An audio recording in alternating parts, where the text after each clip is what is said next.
నీ ప్రార్థన వాళ్ళ ఒక్కసారి కనుక ఇదిగో డబ్బులు అడగొద్దు యేసు ప్రభుని ఎప్పుడు కూడా. యేసైన ఎప్పుడు నాకు ఇది ఇవ్వు ప్రభు, ఎంత ఇవ్వు ప్రభు అని అడగొద్దు. నిన్ను చూచి నేత్రం నాకు ఇవ్వు ప్రభు అని అంటే దేవునికి స్తోత్రం కలుగును గాక. ఎప్పుడు చూడండి, నీ బ్రతుకులో చూడండి ధనాన్ని నీ కళ్ళ ముందు తీసుకొచ్చి పెడతాడు. దేవునికి స్తోత్రం కలుగును గాక. చాలా సార్లు మనం ఏదైతే మనకు కావాలో దాన్ని చూడాలని కోరుకుంటాం, కానీ క్రీస్తుని చూడాలని కోరుకోం.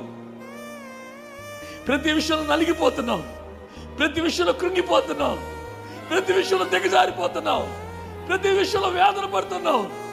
దీనంతటికి ప్రభు ఏం కోరుకుంటున్నావే నా దగ్గర నుంచి అంటే ప్రభు అంటున్నాడు, ఆ గుడ్డి భిక్షకుడు అంటున్నాడు, నిన్ను చూచు నేత్రములకు ఇవ్వు, నిన్ను చూచు నేత్రములకు ఇవ్వు.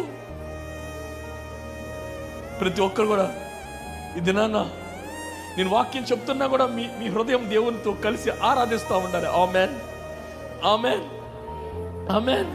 మీ హృదయం దేవునితో కలిసిపోయి ఉండి ఆరాధిస్తూ ఉండాలి. ప్రభు నిన్ను చూసింది, నిన్ను కనుక చూడగలిగితే ఎస్ ఒక్కసారి చూశాడండి, ఒక్కసారి చూశాడండి. సౌలు పౌలుగా మారిపోయాడండి. నువ్వెవడవి అన్నవాడు చేతులు కట్టుకుని వణుకుతూ నేనేం చేయాలో చెప్పండి ప్రభు అని అన్నాడు. దేవునికి స్తోత్రం కలుగును గాక. నిన్ను చూచు నేత్రములు నాకు ఇవ్వు ప్రభువా.